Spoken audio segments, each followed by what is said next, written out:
Good. Yes, sir. No live hiccups for the producers. Shout out to Purposeful Productions tonight. No hiccups. Appreciate you guys. Hello, good people. Come on, I'm allow you all to jump in into the live. Let's get this show rolling.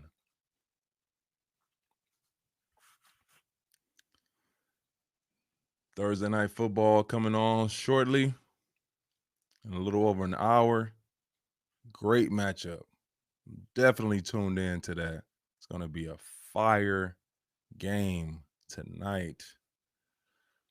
And we are here on the set serving as your pregame, Thursday night football pregame show on the set with T-Stead. Be every Monday, every Thursday.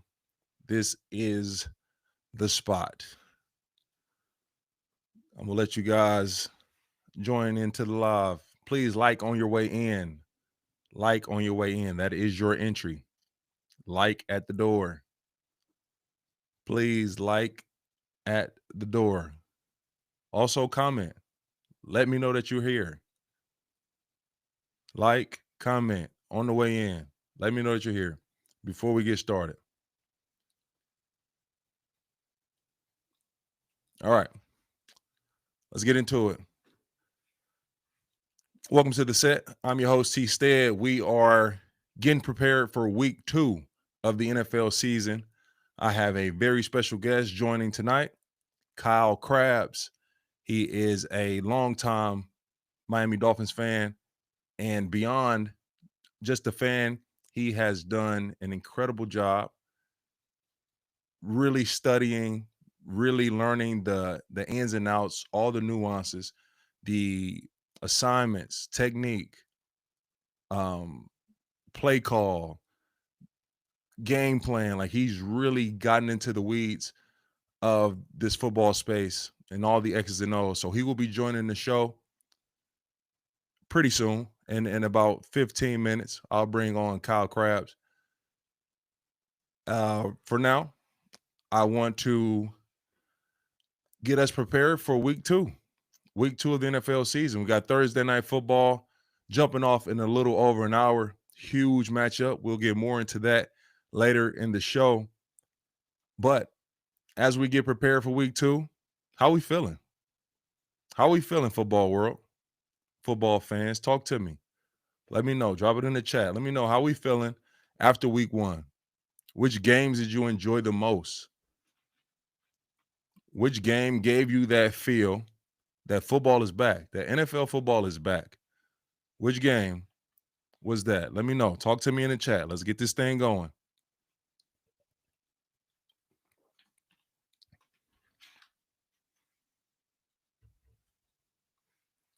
Which game did you enjoy the most from week 1? Which game gave you that feel that football is back? Honestly, for me, last Thursday, Cowboys Eagles, that was fire. It's a fire game. It was a lot of emotions. You can see the adrenaline. We had an ejection before the game even started. Spitgate. We had Spitgate to start the season. We saw Jalen Carter spit on Dak Prescott. He's ejected. 2 hours later, after a rain delay, we have another angle, shows Dak Prescott. So, boom, Spitgate then jumped off the NFL season. But that game, the actual football game, was a lot of really good football being played, a lot of back and forth. Eagles was able to secure that win. Sunday brought us a ton of games. A lot of unexpected things happened throughout the weekend. Monday night was also fire.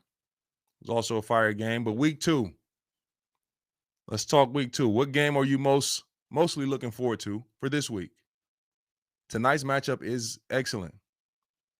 The Washington Commanders versus the Green Bay Packers. That is a fire. You know what, chat? Bills Ravens. That's January football. They popped it off. They popped off the first week in NFL season with some real high level late season. We're fighting for playoff positioning type football. That Ravens Bills was, man. It really don't get much better. It really don't get. Only thing that would have made that Ravens Bill game better is if the Bills lost. That's it. That's the only thing that would have made the Ravens Bills game better, is if the Bills lost. But from a football fan and football perspective, fire. A lot of back and forth, late game heroics, all that. Still talking week one. Who had a strong performance? Who didn't have a strong performance in week one? Let's not talk about the highlights of week one now. Who didn't have a strong performance in week one that you feel strongly about in week two, that you know will have a bounce back week two? Drop that in the chat for me. Who did not have a strong performance week one, but you have strong faith and belief they will have a strong week two? Let's put that in the chat. Let me know. I want to get you guys engaged. Let's talk. That's what the set is about. Let's talk. Let's get this dialogue.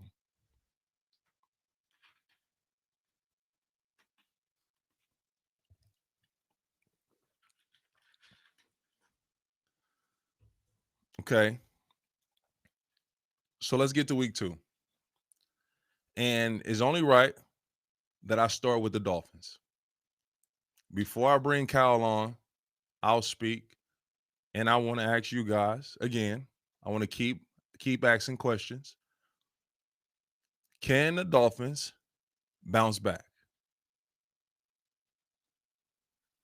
That's what I want to know. Can the Dolphins bounce back week two?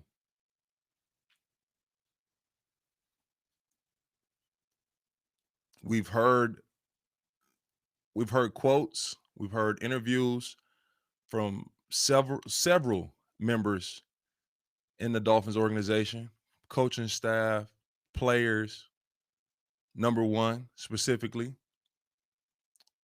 Tua understands what he needs to do as far as protecting the ball, protecting the team, giving the Miami Dolphins the best chance to win. It's time to respond. Huge bounce back game. Huge opportunity for Tua. Huge opportunity for number one to go out and execute the way that we know he can, the way that he's capable of doing against a really good defense, against a tough opponent, against a proven coach, Mike Vrabel. He's proven to have really good defenses.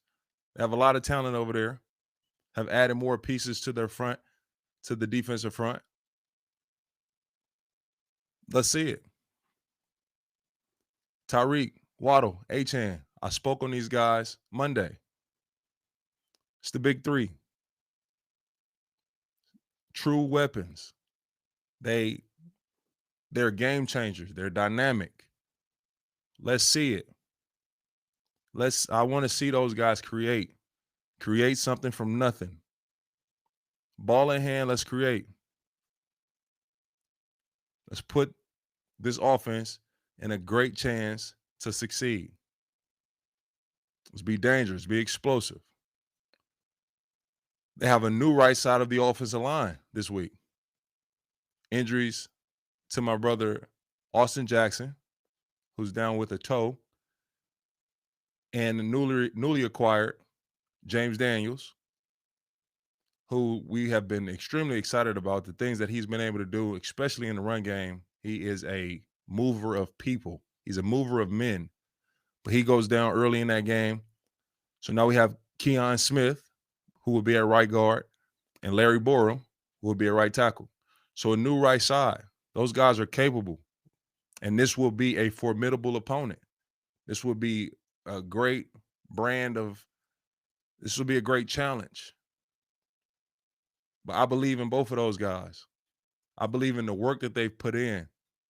It might not always be the prettiest, the sexiest every rep Sunday, but I believe in the work that they put in and the intention that they're going out to do, what they're going out to execute, protect one, create lanes for the runners, all of it. Let's see. It's going to be a great challenge. It's going to be a lot of fun. A lot of fun Sunday. Talking about the defense. Getting off the field on third down. Can we stack plays? Can we stack plays? Not a tackle for loss and then give up an explosive. Tackle for loss. Let's get off the field. That's what I want to see from the defense. They had flashes last week, even in the midst of a disaster of a game. You're losing 33-8. You think the defense got ran out of the building. That's not what happened. Not what happened. Every mistake that they made, the Colts capitalized. They maximized. This week, let's see the defense suffocate New England. I want to see them suffocate New England. The pass rushers up front. Chop.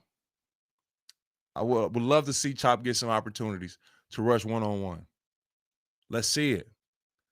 And the defense know they have to earn those opportunities, putting them in third and long situations, putting them in obvious passing situations.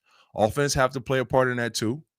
The offense have to put up points to make New England play from behind this weekend. That's the spot the Dolphins want to be in. The Dolphins, what they have acquired, what they have put together as far as the defensive front, their strength will be playing with the lead. If they have a lead and teams have to throw the ball, obvious passing situations, I see the Dolphins feasting. They can get after you because they have guys at every spot up front that can win one-on-one matchups.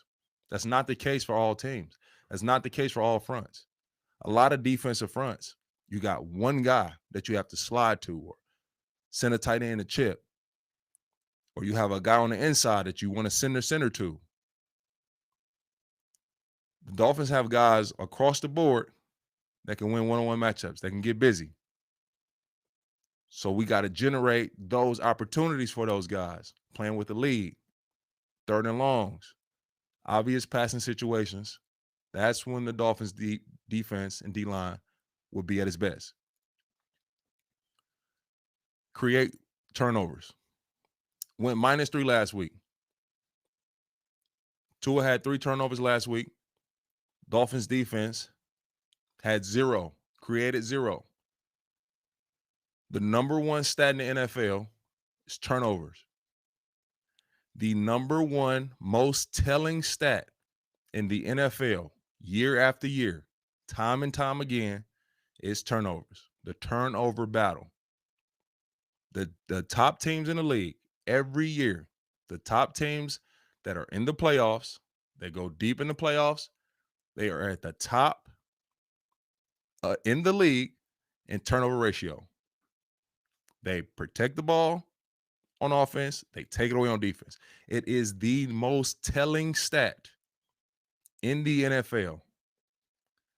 No matter how good you are on paper, no matter how talented your roster are, the roster you have, if you lose the turnover battle consistently, you will consistently lose games.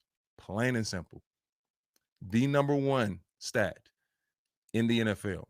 So the Dolphins defense, can they find ways to create turnovers? Minkah Fitzpatrick, that's what he does. That's what he does. And not saying that he has to be the one to get the interception or the one to punch the ball out for a fumble. But let's see them create turnovers collectively, as a group, as a unit. I'm rooting for the guys. Not going to lie to you. I've said it before. I'm a Saint. I'm a Dolphin. I'm rooting for the guys. So you come on this show, you come on the set, there won't be any bashing of players. There won't be any bashing of teams. I'll criticize. I'll speak the truth of the film, what the film says. I'll talk about someone's performance, technique if they're lacking in that area. Can talk about it. I'll also offer up ways I think it can be better, that it can help for sure.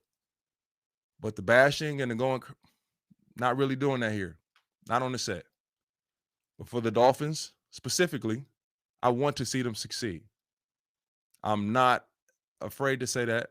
I'm not shy about that at all. I do. I want to see those guys succeed. I want to bring up my guests. I have Kyle Krabs joining right now. So as I'm talking Dolphins, it's only right to bring up Kyle. Here we go.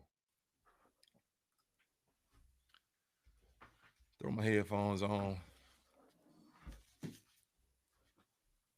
What's going on, my guy? How you doing, T-Stead? It's good to see you, I'm man. good. Man, you too, bro. You too. I appreciate you jumping on. I know it was late. I put out the message on Twitter, and people were spamming your name. Spamming. Got to bring Kyle Krabs. Bring on Mr. Krabs. All right, that's what the people were saying. And here we go. So, man, I greatly appreciate you taking the time to join me on the set. How you doing this evening? I'm doing good. I'm eager to get another game under our belt here, and I was just kind of tuning in here and your thoughts on week one, and kind of excited to get into how this game script can look a little different, right? Because I think you hit the nail on the head about how the team is engineered to play, and I don't think you could draw up a worse start to a game than down 17-0, 18 minutes into the game, and 2 turnovers in those first 3 possessions. And if you don't mind, I would love to ask you, having been on both sides of that throughout your playing career, the biggest question I got all week was, hey, the front. Where was the Dolphins pass rush, right? In your experience, when you've been on the plus side of those, how have you felt that kind of change how the guy who's rushing against you, how does that change the way that his typical game is played as far as early downs and what the Colts did with play action on early downs to set up the 3rd and shorts? Yep. Yeah. So Kyle, like I've had several weeks where I'm going against one of the best pass rushers in the league. When I was in New Orleans, when I was in Miami. And I'll take a game in Miami. We're playing the Cleveland Browns. I got Miles Garrett.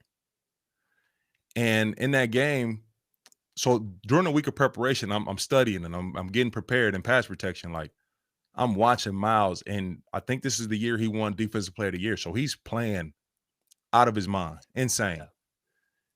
I don't think I've seen anybody successfully block him. Like quarterbacks got the ball out, you know what I mean, before he got there, but he was playing out of his mind. And I'm preparing, I'm getting ready for the worst. We are able to jump out on the Cleveland Browns pretty early. Like we had a couple touchdowns early, and offensively they couldn't do anything. We ran the ball maybe 40 times. I probably blocked Miles 5 times in true pass protection. It literally changes the entire game. Like the high stress levels of me drop back pass every time with Miles Garrett trying to protect Tua.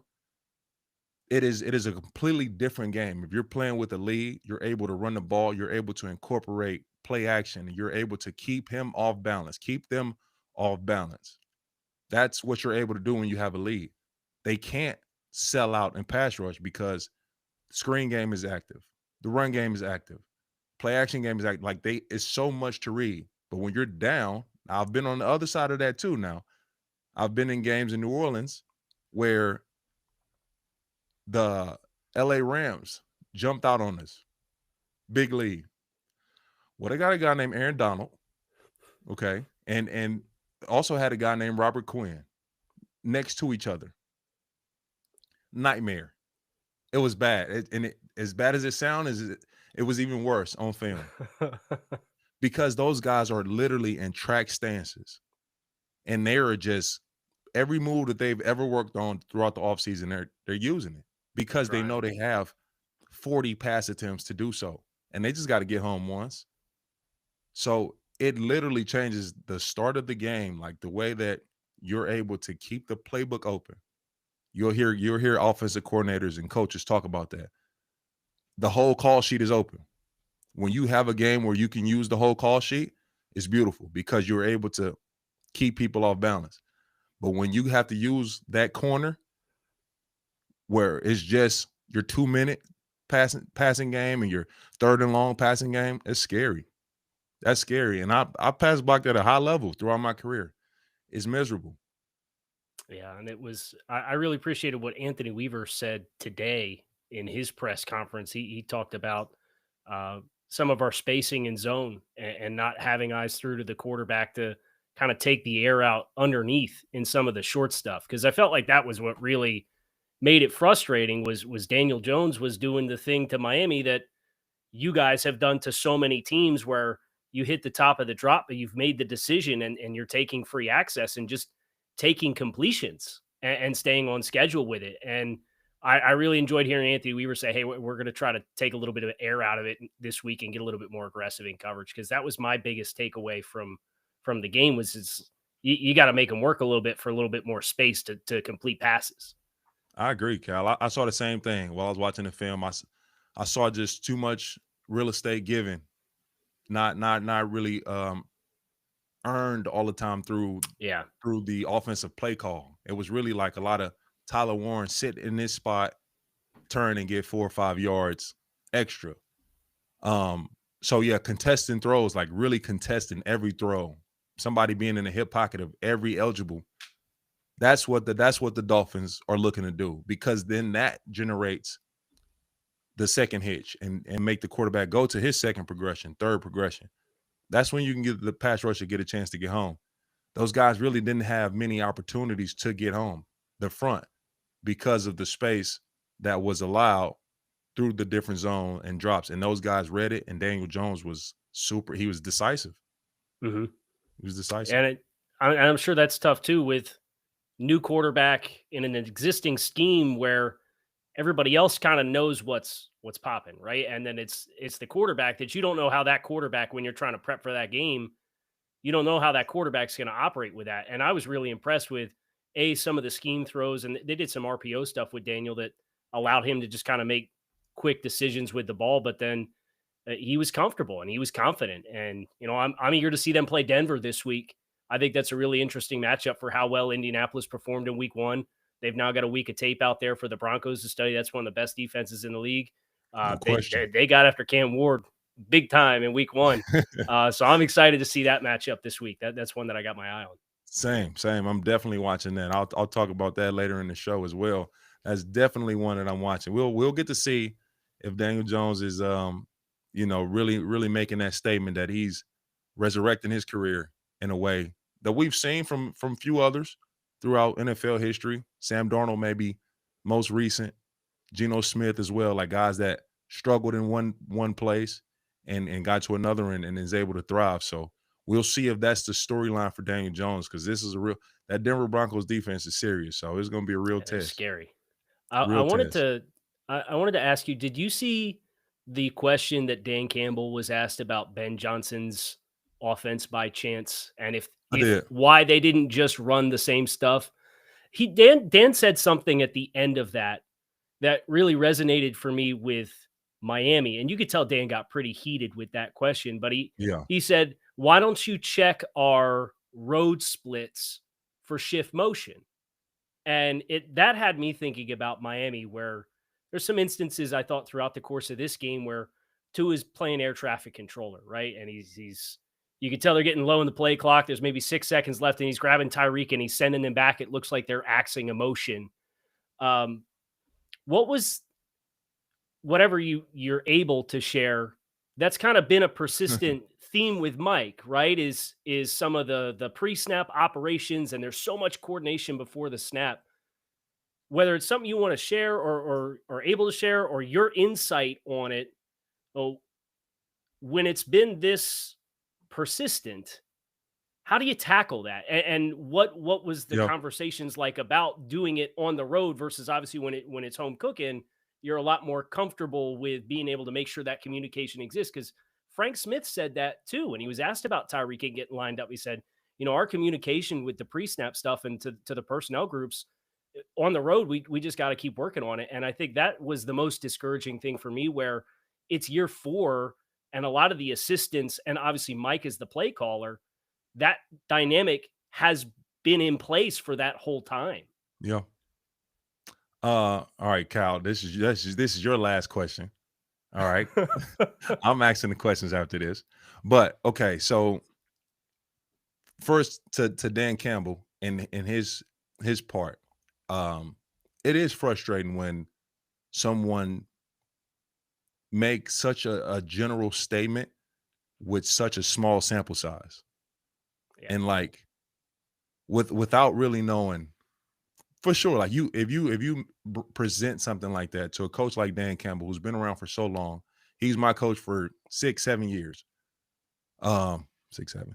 He's my coach for a long time. So you have to have like real data, real analytics before Right. you say something Right. like that to somebody that really pays attention to all those nuances of the game. And on the road, it presents challenges that does not exist at home. You can't hear. You can't verbally speak because of crowd noise. So you have to have, not you have to, but in most cases, a lot of pre-snap communication that you could do at home easily every week is dialed back, is minimized, is cut down.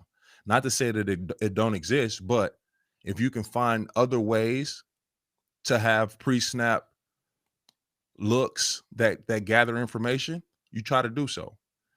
The case with Miami, and I feel that makes it tougher to adjust on the road to home on the road, is the motions and the snaps and the looks. It play a part into the full scheme of the offense. Like it could be a motion on one play, but it's also the same motion on 7 other plays. So they all look alike in the beginning. Right. So if I only do the motion on this one play, the next time you see it, you know exactly what's coming. But if we have, it's a way to combat tendencies. It's a way to gather information. And this is the thing about a week 1. You have to go out there and see. All right, so next time on the road, it might be adjustment. It might be cut downs of motions and pre-snap movement. But throughout the entire offseason and preseason, you've been able to do these things. You've been able to handle these. But now that everything's condensed down, you only got so many plays. It's really hard to like know exactly what to cut out or what to change or what you have to go Right. out and play first. So the week 1 is really like preseason game 4, bro. It is. You have to really learn. You don't know what you have yet. You don't know what it's going to look like yet. And even week 2 is still early, man. Those first 4 weeks, that's when you find out what your team is. Like that's when you find out what you have and what you guys are trying to build. And it's great to get out to a fast start now. Like if you can start 2-0 while you're learning, then it puts you in a great situation. You look at the statistics throughout the NFL history, teams that start 0-2, not many of those teams go into the playoffs. Right. For whatever reason. Starting 0-2 is like it's a hole that you're dug in. It makes it really challenging and difficult, but it's so much of a learning curve in those first 4 weeks. We can't really judge yet. Like we gotta see it through too. We do. And it's funny you said that, because that was the exact message that Ricky Williams had. He was on one of the radio shows down there, and he said anything that happens in the first 4 weeks of the season is, if you react too severely to it, you're probably overreacting, because that was the exact same time frame that he Wow. See, used that's talking crazy. about figuring out what you are. Yeah, So no, it's I funny feel you that said way, that. and that's something else that like Sean Payton used to always say. I bring up Sean Payton a lot. He's a great coach, man. He's proven. He stands strong on his principles and what he believes. And he always talked about starting fast throughout this in the season, but he always spoke about those first four weeks. Like, you want to see steps of improvement. Like, you don't know what it's going to look like when you go out there for the first time. But from week 1 to 2, I need to see it. Week 2 to 3, I need to see it. Like, I need to see improvement. I do not want to see the same mistakes happening from the same people over and over. And I also want to see y'all learning from others' mistakes. So those first 4 weeks, even the years, Kyle, in the years we went to deep into the playoffs, NFC Championship game, we lost week 1 out the gate. We heard the noise, the news. Oh, man, the Saints, they won't recover from Minnesota Miracle. They come out, they lose the first game. We won 11 in a row after that. You know what I mean? So it's steps to improvement. In those first 4 weeks, it makes it really hard to judge. You gotta wait and see. I'm excited to see the left side of this offensive line.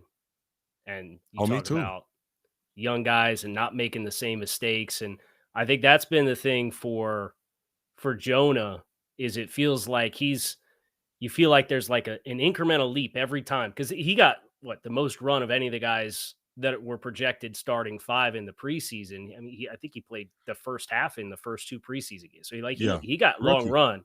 Yeah. And I thought he did some really nice stuff in the run game.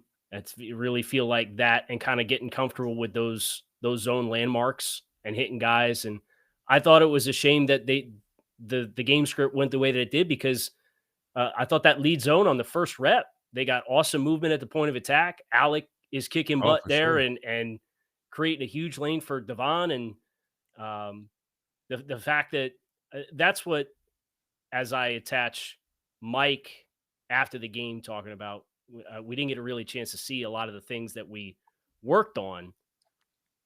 And he talked all offseason about the tonality of the football team and being more physical. And obviously the personnel moves you thought echoed that.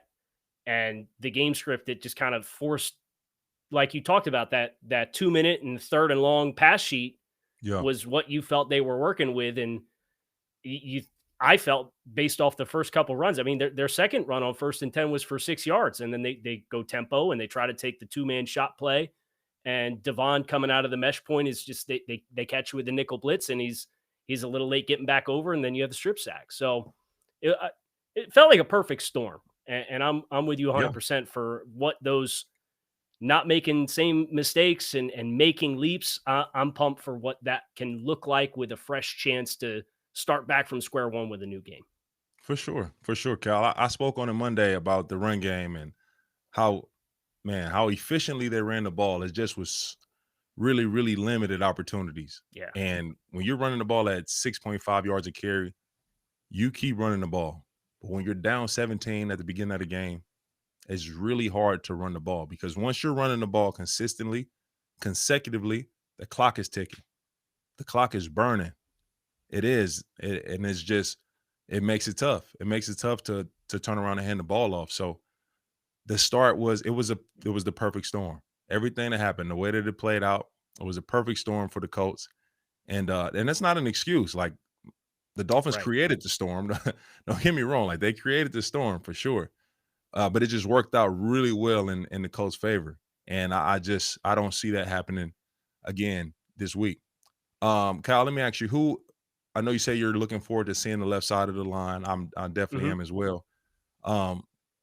Who's 2 guys that you're looking forward to watching and you feel like going to have a really strong performance in week 2, one on offense, one on defense? I'll go with, can I cheat and double dip and say the rookie defensive tackles for the defensive guys?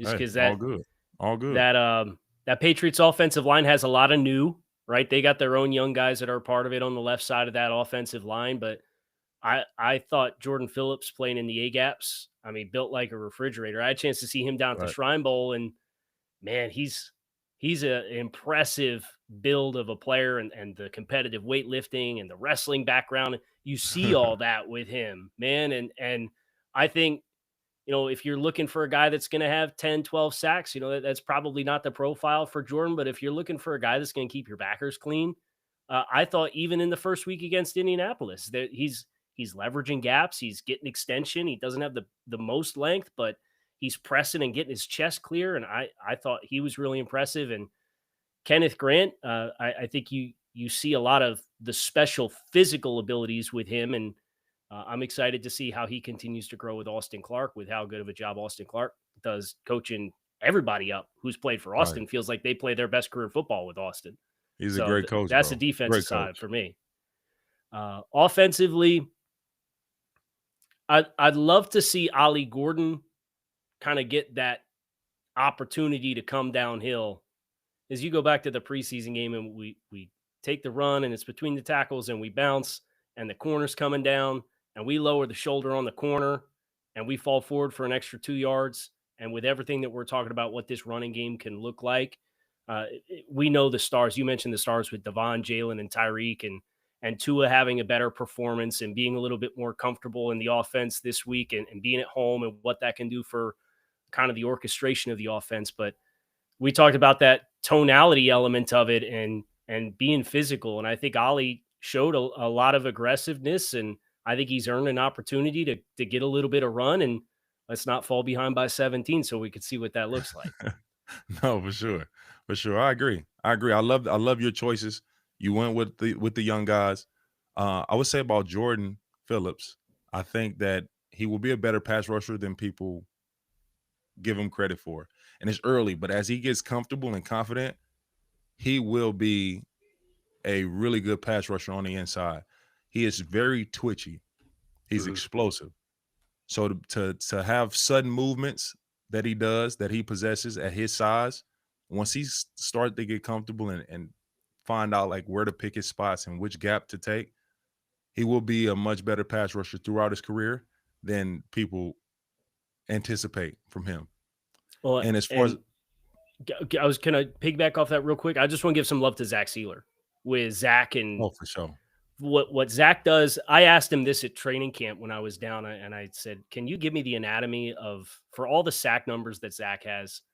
Give me the anatomy of a good pick stunt because I don't think there's 5 guys in the league that I can name that do a better job of running a twist stunt inside where Zach is setting the pick and he's hammering the center and then he pinballs off of it and spikes to get pressure too. But the He's amount of mastered it, space bro. that he creates, and you could see the timing with when Jordan had a few of those opportunities, like the chemistry in the first game we're a little too much on the same level. And Mhm. once that starts to come through, I just want to give some love for Zach for what in this scheme he can do to kind of help all those guys inside eat too. Zach has mastered that. Like being the penetrator on stunts and games, and teams know it. They know when they see 92, right? If any games, he's the penetrator. They know it. Right. He has mastered it, bro. His ability to his get off, he is extremely intelligent, very smart, very great understanding of O-line play and technique and the slide side and the man side. He really understands O-line play at a deep level, which is such a strength for him. Plays into his advantage. And his ability as well. Like Zach is an exceptional athlete. He can run like a tight end, but his ability to like quickly get into gaps, get skinny, use his length, like he's made to penetrate gaps and to be a disruptor. He's mastered that through work too. Like he is Mm-hmm.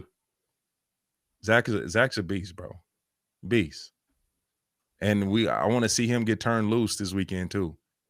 It's gonna be a big day for Zach to lead the way and lead that defense because he is one of the leaders on that defense.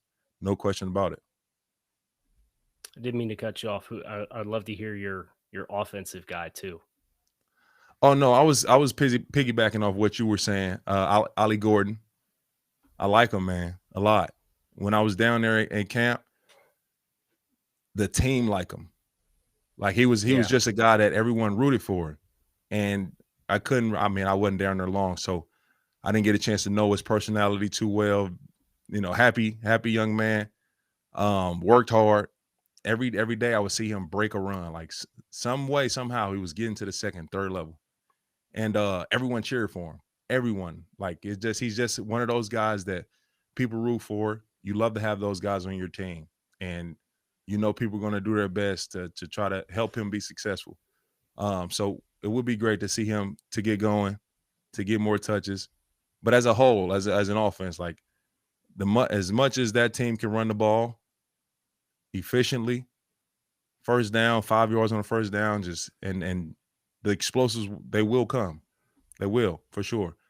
But it bodes well for that offense, because the run game unlocks everything. It really does. It really does. And I can't wait to see it. I've been sweating you said you were going to ask me a question. I was sweating if it was going to be a would you rather.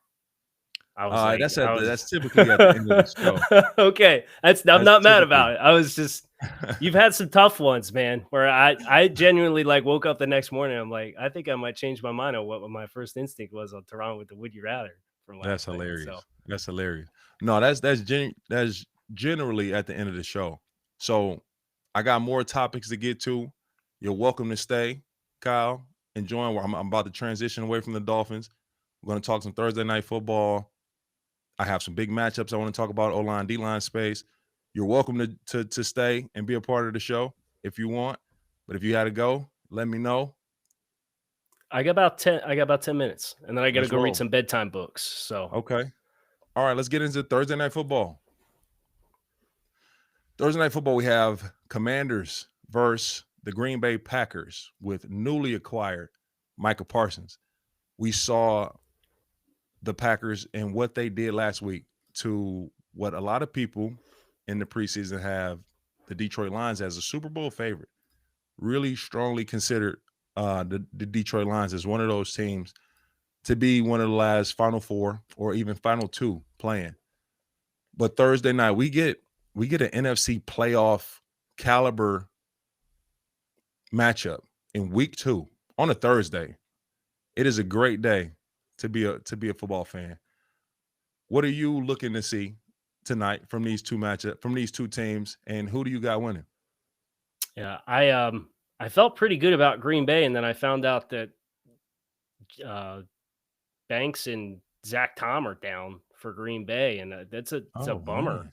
Yeah, that is. Because Zach's an awesome player. Was excited when he got his contract extension, and obviously Aaron coming over from San Francisco was a big investment for them. So I think that gives maybe Dan Quinn a little bit more to kind of force some of the coin toss elements that exist with Jordan Love sometimes, where he was so excellent at the end of the second half of his first year as a starter. And then last year was a little bit more up and down. And Dan's a great pressure style defensive coach, where if you can get some early wins with some guys that are down, I think that can tilt some things, especially with a dynamic quarterback like Jaden to work with. But I really like the Jeff Hafley with Edge Cooper and Micah Parsons combo for pass rushers. No, and for sure. You talked about, usually it's Van one Ness guy either, you bro. can set. Lucas is twitchy and he's powerful. And if the light bulb comes on with him, the Packers are going to be a big time problem. Let's as you're I see you going to D-line. I have a matchup that I want everyone in the football world to pay close attention to tonight. If we see it, I don't know how many times we'll see this matchup, but I want you guys to paying close attention. We have Laremy Tunsil versus Micah Parsons. If we can see that, that is great on great. That is this is what football is. As many times as we can see these guys go one-on-one. Laremy he doesn't get help. Really, like in Houston, he was solo dolo, he was on an island. And if we can get this match as many times as we can get this, it will be incredible. Laremy Tunsil had a 79.1 overall and an 84.1 pass blocking grade from PFF in week 1. Micah Parsons coming with a 73.9 pass rush grade. These are below average numbers to start the season for these two, but they will both be at the top of their game. What do you see from this matchup? How do you see this playing out? Well, I think the thing that Laremy has working for him is a quarterback that can change his launch point in a flash, right? Where you kind of have to change your rush strategy and not just tee off and say, hey, I'm going to get the 8 yards and flatten at the top and I'm going to be there for the ball because Jaden can feel that, right? And what they can do from design to get you off the spot and move the pocket. So that's kind of the question for me is when you give Micah those opportunities with Laremy, uh, Micah, I think you got to have a complementary rush, whether that's one of the guys inside to kind of help box it so you don't have those inside exit lanes, or whoever is on the opposite side of you has to help you to collapse the pocket on both sides and say, hey, we're going to try to really watch these angles down and then take the exit angles out of the sides of the pocket and really wear him down so that we have a chance to get hands on Jaden. Because if we don't and he flushes, that's where he makes magic happen. He's special. He's special. Kyle, I love the way you see football. Thank You you. listen. I love it. The trench talk, the understanding of rush lanes and launch points, and is that's my language. And everyone here on the set, all you guys watching right now, you will speak this language. We will talk about, because it's so impactful to every single game. Every game. Keeping a quarterback, like it's more to pass rush than just sacks. Right. Keeping a quarterback contained, keeping a quarterback in the pocket. If Josh Allen is able to roll to his right, up and to the right, that's when he's most dangerous.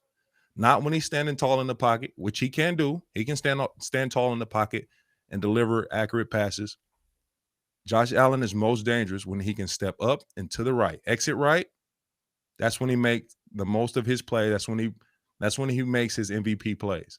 So, like, understanding that rush lanes, rush assignments, is why Chris Jones and was that Tranquil that was arguing. Yeah, on that third down at the end of the Friday game. It is why Chris Jones and Drew Tranquil got into it on that third down, because Chris Jones making an inside move, trying to make a play. He's trying to make a play. He's trying to get the sack and get the ball back to the offense. But he broke contain. Justin Herbert broke contain, rolled out, first down, game over. It's more to pass rush than just sacks and just trying to get home. So rush lanes, understanding that. I love that you brought that point up. Let's keep rolling.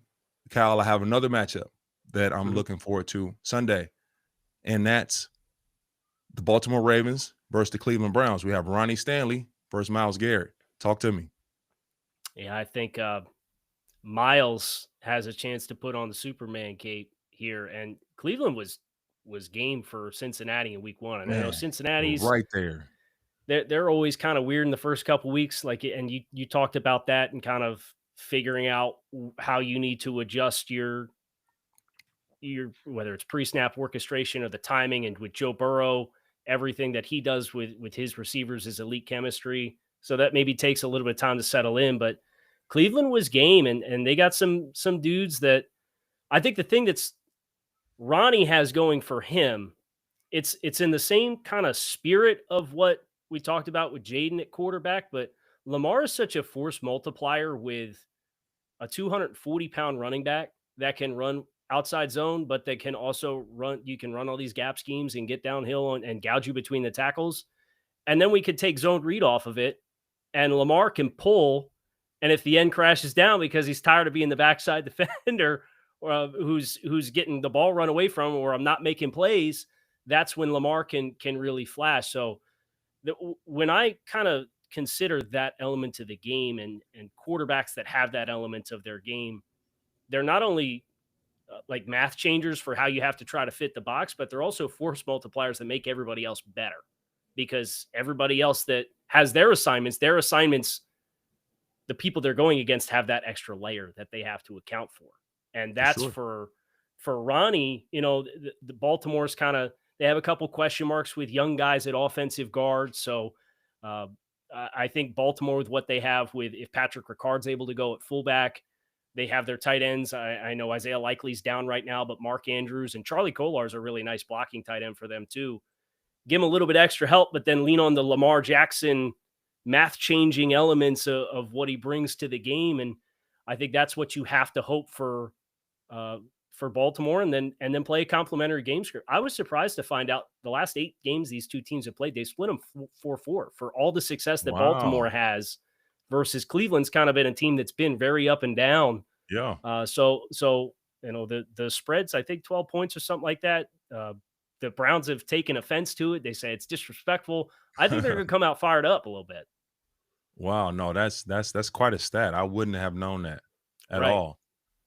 Talking Ronnie Stanley and Miles Garrett specifically, Ronnie Stanley is the second highest graded offensive tackle so far this season in this young season. Just after 1 week, he has an 87 PFF grade to start. Miles Garrett had 5 pressures. He has 6 straight seasons of having a 90+ overall defensive grade.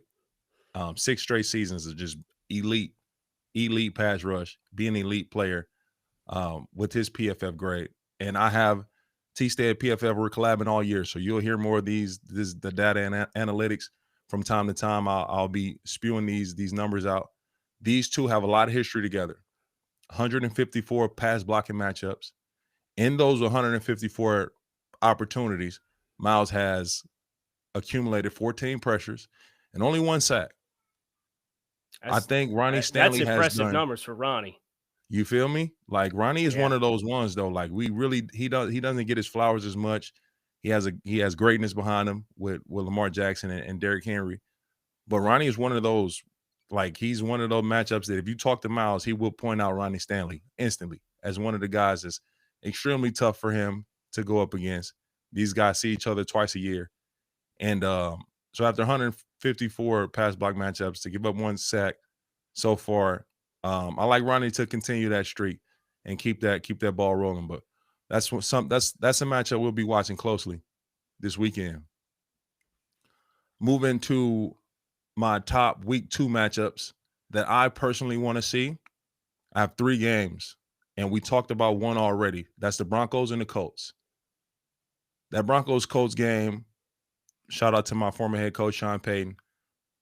And then the Colts with what just happened in week 1 against the Dolphins. I'm invested in this game. I want to see, and as we spoke about it, I want to see if Daniel Jones can come out and look the way he looked. And as teams get a chance to see the film, make adjustments, game plan, all right, let's see it. The second top matchup that I'm looking very closely at is the Bears versus the Lions. Both teams fell short in week 1. After a really quiet, a much quieter offseason for the Lions than it was for the Bears. Bears had a lot of change, new coaches, a lot of new players. They came out really well, man. They had the Vikings on the ropes. They did, and the Vikings fought back like a playoff team supposed to, and they got the job done. But I'm really looking at this matchup. I have a lot of history with a lot of these coaches on both sides. My O-line coaches with the Bears, my old defensive coordinator with the Bears. Dan Campbell is with the Lions.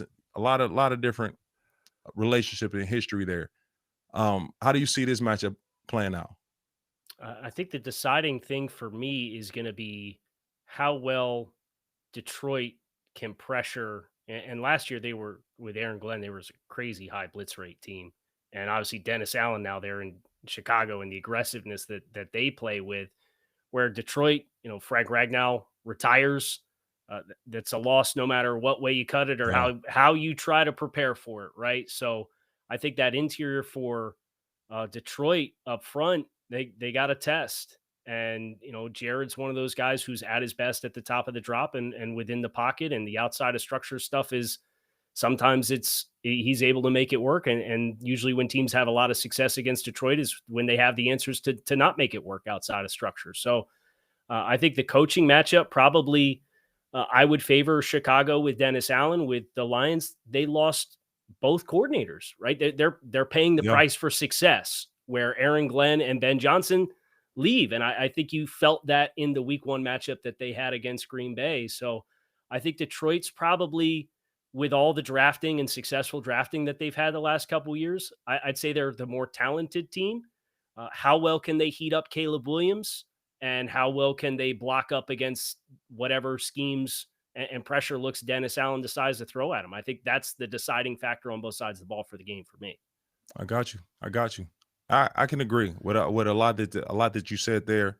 I think the Lions are going to try to come out and make a statement. It's a tough division. That Bears Lions, they got to see each other twice. Vikings Green Bay, like it's a very, very crowded division. But like we spoke earlier about that 0-2, falling 0-2, no team want that. And I know Detroit, they're trying to get back to greatness and being the number one seed pretty much all season last year. They want to get back to that. So I think they're going to come out and make a statement. The last matchup I had that I'm watching closely, as is the entire world, is the Super Bowl rematch. Chiefs go down 0-1 to start the season, facing the defending Super Bowl champs. Man, that 0-2 is looming over their head. What do you see? How do you see this one playing out? Yeah, this one's tough, right? Because Philly didn't really get a lot going in the passing game in week one, where AJ Brown, it took into the fourth quarter to get a target for AJ, and Crazy. he obviously missed time with I think it was a hamstring in the early portions of camp, so he was working his way back from that. But Kansas City just feels like they don't have rhythm with consistency offensively. It felt like the first half for them, it kind of came out and was looking to manufacture some of the haymakers, all the noise in the offseason about the explosive plays. And then Xavier Worthy gets banged with the shoulder in the first possession. And they kind of got back to, hey, we're going to stay on schedule and just take quick completions and move the ball. And Pat has a few big plays that made it close late there in the fourth quarter against the Chargers. Do they stay with that? Do they try to rework and get some explosives going early? Do they lean more on the run game, even though they moved on from Joe Thuney versus, obviously they have a rookie who I really loved in the draft process, and Josh Simmons. I think he's going to be an absolute star if he's able to stay healthy. And I always love that he was able to go at the start of the season after he had the season-ending injury last year at Ohio State. Yep. That's the challenge for me, because I think Philly, they have the run game to lean on. And if the passing game's not working, Jalen's so good at creating the offense in that way with the running game with his legs, versus Kansas City, just stay on schedule, right? And just find easy completions. It's a really tough one for me to pick, because I have a hard time picking Kansas City dropping to 0-2, but you I like pick. the matchups for Philly. Let's hear it. Who you got? I'll go the Chiefs. I'm going to pick Andy Reid and Pat Mahomes to not fall to 0-2. I would agree with that. I would agree that it'll be hard to see them guys go 0-2 to start the season with so much history, cohesiveness. Right. Like they're very familiar with each other in a lot of different areas on the team. Championship DNA for sure, and especially how they got their ass whooped in the Super Bowl. I would see some. Right. I would expect some type of response from them. That's how they're built. That's how they're made. So I'm looking forward to that one for sure. Kyle, I'm gonna transition to my New Orleans Saints as I talk about the Saints marching in week 2. I was down in New Orleans for the week 1 matchup against the Arizona Cardinals. I had the honor and privilege to be named as the legend of the game. They showed so much, a tremendous amount of love and respect and appreciation for me and my family. It was insane. Got a chance to watch the game. I was impressed with a lot of things that this young Saints team was able to do, especially on offense. They have a very young offense. And now they're going into San Francisco with a extremely talented defense. I'm sure you've seen the Saints young tackles, Kelvin Banks Jr., Fuaga on the other side. Fuaga's he's down right now dealing with an issue. I don't know if he'll be able to go this weekend. But for the 49ers, no Brock Purdy. That's what it's looking like.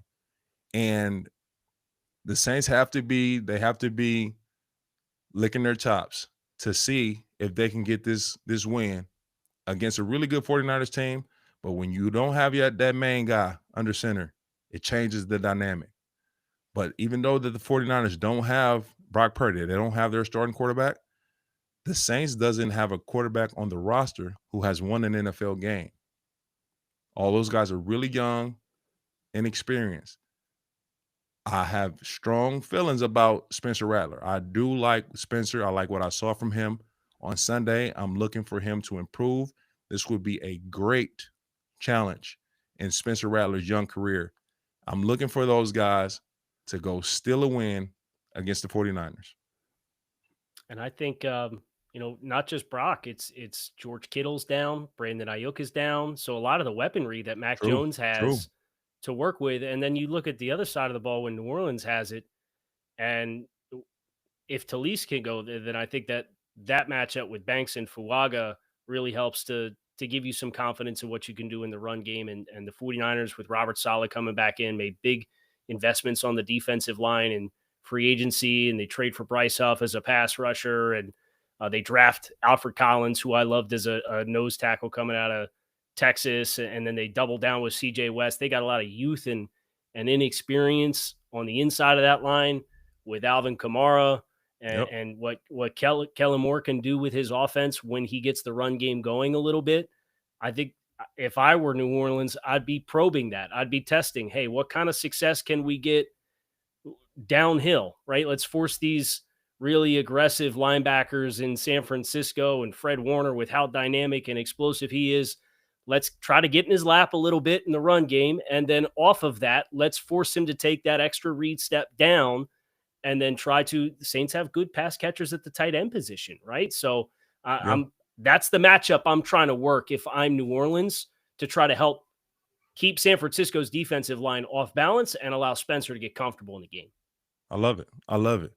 Will the Saints offense be able to neutralize two guys? And you know those two guys, Nick Bosa, Fred Warner.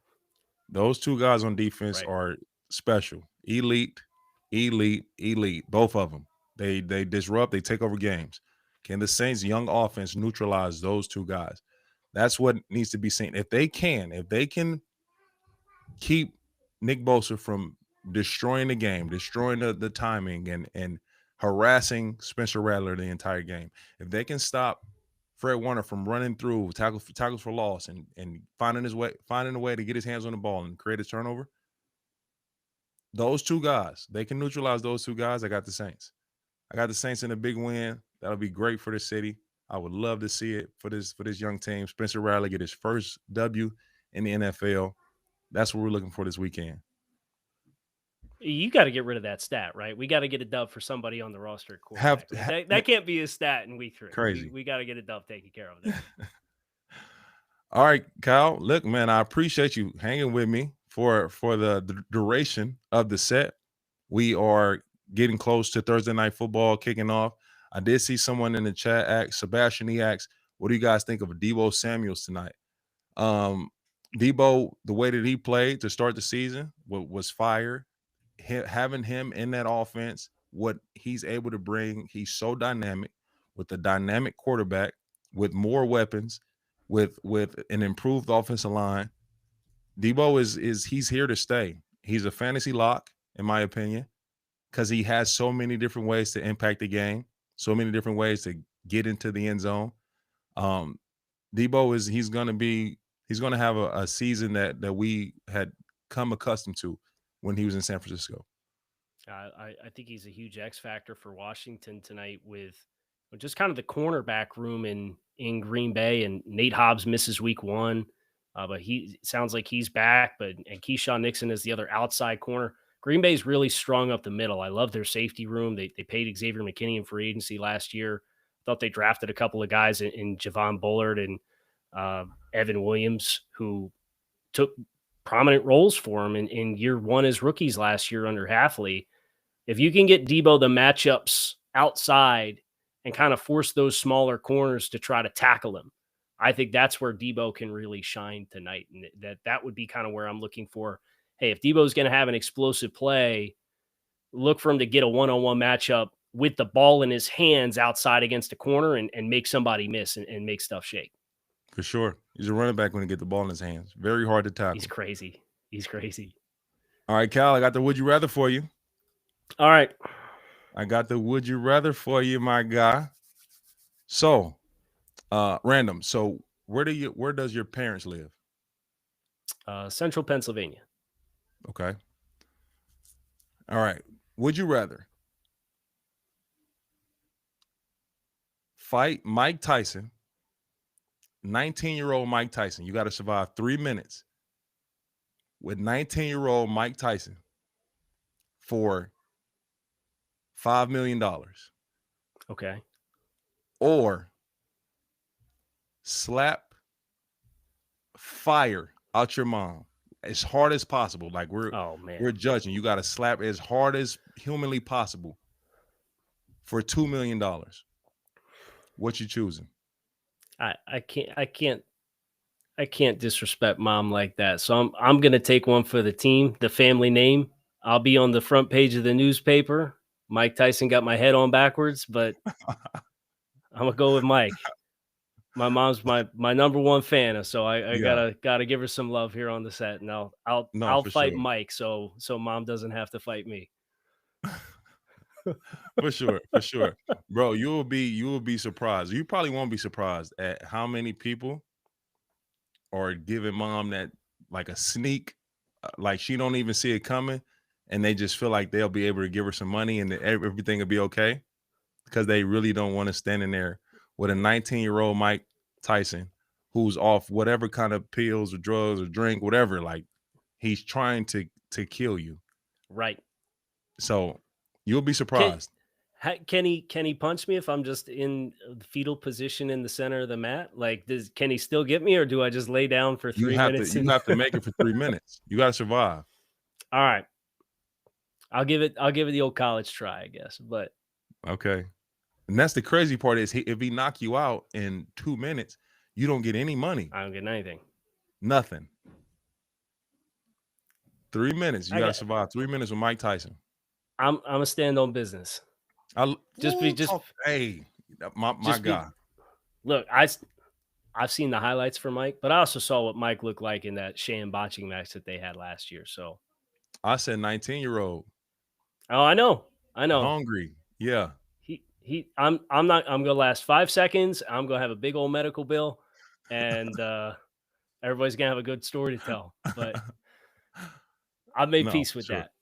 I got you. I'm saying I got to get in the ring with I can't slap my mom. I slap my mom, it's over. She might never be the same. I'm a big guy. That wouldn't be good for nobody.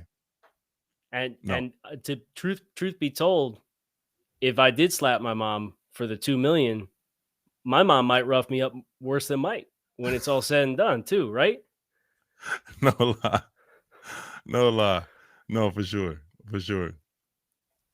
All right, Cal. I appreciate you, man. Thank you for joining, bro. This was fire. This was fire. You are a well of knowledge. Like you're prepared and you really you're watching the tape. You know exactly what you're talking about all the way, up and down, side to side. Like it's you're impressive, bro. I appreciate it. We'll do this again. I really appreciate the invite. I love that I had a chance to hop on and talk a little ball with you. I appreciate you offering the chance for me to come on and talk some Saints, some week 2, some Thursday night, some Dolphins, you name it. Yeah. And I look forward to touching base with you whenever it makes sense. You let me Yep. know. I'll be there. I We promise you will. that. We will. I appreciate you, bro. Take care, Terron. Yes, sir.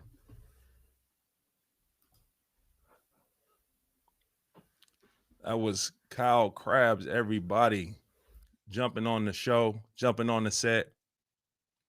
That was fire. Kyle is really on top of his game, man. He knows his stuff in and out. It was impressive. We didn't prep together. Like I had my notes and the topics that I wanted to hit, and for him to be able to have just so much knowledge and to be able to go through all these different games and talk personnel from all these different teams, that's hard to do, man. That's really hard to do. So shout out to Kyle Krabs. That was fire. We'll definitely have another conversation for sure. Much love, man. Much love. All right, my good people. I appreciate you guys for joining on this episode of the set here in week 2. Great conversation. I hope you guys enjoyed for sure. And we will have more coming to the set on a weekly basis, like not just guests, but I want to add I want to select a big dog award. So I'll have a big dog award. So every week, the guy that really put the team on his back and was a dog in the run game, was clean in pass protection. We're gonna announce that, coming soon. We'll be looking for the guy that really embodies that big dog of the week, So we'll have a weekly big dog award. will have a weekly set the tone award. So as a unit up front, an entire offensive line unit, who was the best offensive line unit of the week? That would be the set the tone award. Who was the best defensive line of the week? That's the set the edge award. So all of it, we're working with the set. And the set the edge award would be the best D line of the week. And we'll really be watching closely, analyzing that. If I had to pick, Denver Broncos D line would have won set the edge award for this week. I didn't have a chance to like fully go through all the lines, so we won't make it official this week, but that's on the way. Big dog for the best O-line or D lineman of the week, who was just dominant, who dominated the game, run game, pass game, set the tone, top O-line, set the edge, top D line. T-Stead, I'm out.